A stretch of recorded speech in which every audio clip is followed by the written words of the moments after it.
Yo, what is up everyone? My name is OJ and welcome to my village of PlayerEssence where you can come get all your latest Nintendo Switch and gaming news, Pete. And just let's go ahead and get right into this one. So we finally have a full image of all of the Nintendo icons that you can pick for your profile picture on the Nintendo Switch. Now, I covered this a little bit ago when that leak came out, but I didn't necessarily single out those icons, and now we have a good look at all of the icons that you can pick for your profile. So let's go ahead and take a look at it here. So as you can see, it's going to be one flat image here. You have Mario, Luigi, Princess Peach, Yoshi, Donkey Kong, Bowser, Classic Mario, Classic Luigi, Classic Peach, Classic Yoshi, Classic Donkey Kong, Classic Bowser. You have a mushroom, you have a fire flower, you have star power there, Yoshi egg, got a question block, got a turtle shell, Legend of Zelda crest, the Master Sword and Shield. We have Classic Link, Breath of the Wild Link, Breath of the Wild Zelda. We have one of the Guardians, Twilight Princess Link, Twilight Princess Zelda, Twilight Ganon, Wind Waker Link, Wind Waker Link, Wind Waker Zelda, Wind Waker Ganon. We have some Animal Crossing people. I don't remember their names. I think this is Isabelle. I think Tom Nook, KK here.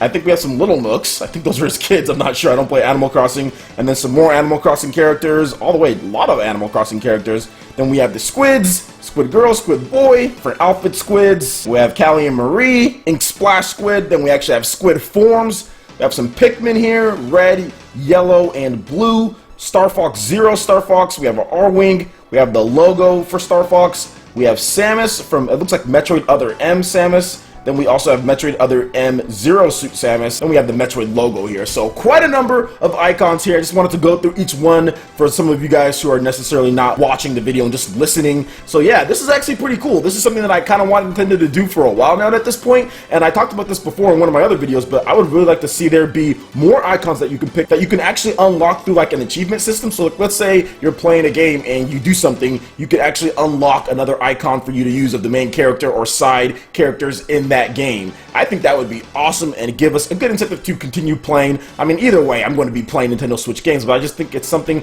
that Nintendo could do just to spice things up a little bit when it comes to that. Or, I mean, who knows? They might sell more icons. They might be able to just release them through updates throughout the time. I'm not really sure what they're going to do with them. I mean, they could just leave it just at this, and then that's basically all you get. I know with the Mii Maker, they didn't really add new features or add new stuff to the Mii Makers from like the Wii and the Wii U, so maybe we're just going to get this. But either way, I think it's cool that you can actually have an icon of some of your favorite Nintendo characters here. I would just like to see them expand just a bit with some more characters, but either way, it's not really that big of a deal to me. I just like the fact that they're even doing this in the first place. Alright, moving on, we got some more images here, and we've actually got the cases for Nintendo Switch games. In addition to the actual game itself, we have some nice high quality pictures here, and it looks like Super Bomberman is the first up. I know we've seen The Legend of Zelda Breath of the Wild based on what Nintendo has shown us, but we actually get an in-depth look here at the actual cases. The cases are really thin. They're like PSP, I think even a little bit thinner than PSP boxes were, and I actually like that. It's going to take up less shelf space for me, and these cases are really interesting because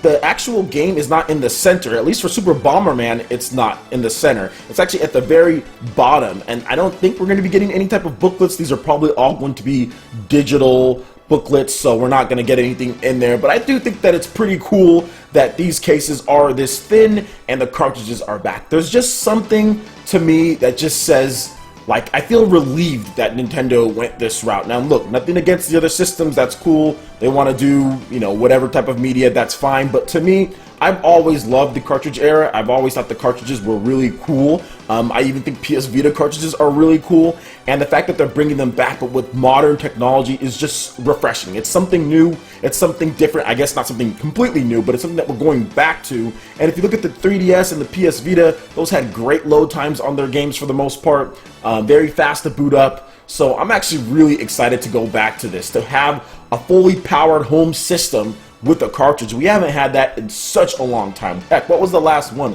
N64? It's been a while since we've had a fully powered like home console with cartridges. So I'm really excited about this system, and I really cannot wait to play it. We're going to get it very soon, guys. It is February 19th of the time that I'm recording this video, and we are going to be getting this system literally next week, or you can say like kinda next week, because like next Sunday, that's the 26th, and then leading into that week, that is March 3rd. So it's very soon, dudes, very soon. So tomorrow's Monday, and then next week we'll be getting the Nintendo Switch. So man, I am so hyped and ready for this system. Super Bomberman R is definitely going to be one of the games that I'm going to be blowing you dudes up online. We're going to have PE game nights pretty much regularly on the channel.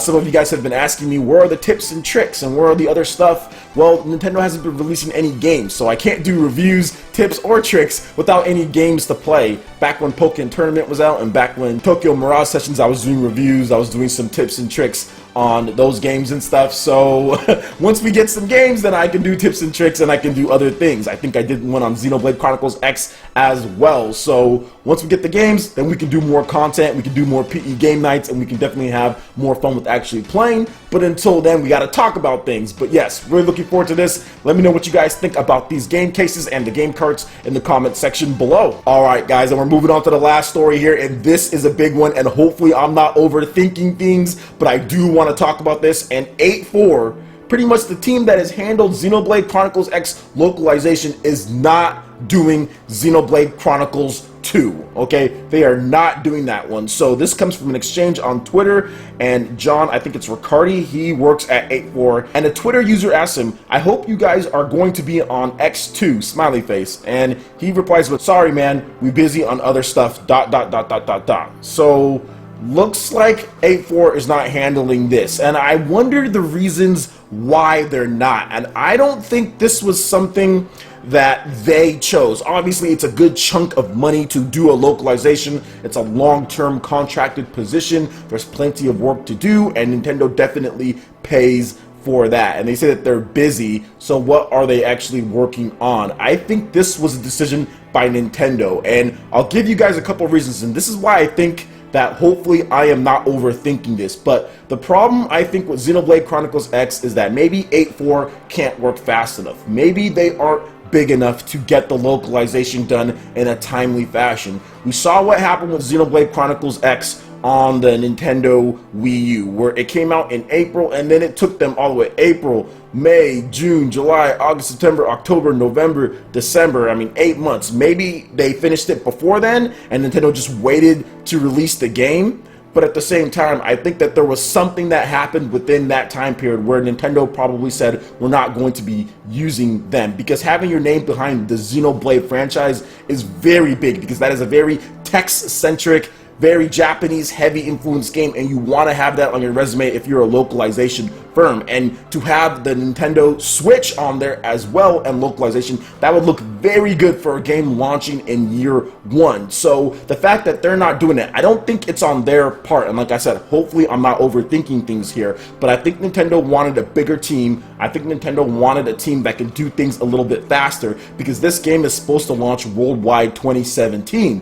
But if they were using 8-4, maybe it wasn't going to launch worldwide 2017. Maybe it'd be out in Japan in 2017, and then it would be a 2018 launch for everywhere else. So maybe that's what's going on here. I know one thing, Xenoblade Chronicles 2, in addition to all of Nintendo's games, are made with this easier development atmosphere. The reason why I'm confident, which other people aren't, about this game coming out in 2017 is because of how easy it is to program for the Nintendo Switch, how easy it is to get your games up and running. And third-party developers have talked about using the engines and using stuff and being very quick to develop on the Nintendo Switch. Well, if third-party developers are saying that it's very quick and it's very easy, like Suda, like Sega, like Capcom, what do you think Nintendo's doing with their own internal studios who've had the hardware far longer than third-party developers? Yeah, they're doing it blazing quick when it comes to certain things. That's why Super Mario Odyssey is already done, and they're really just holding on to it. And that's what Nintendo said. They said it's pretty much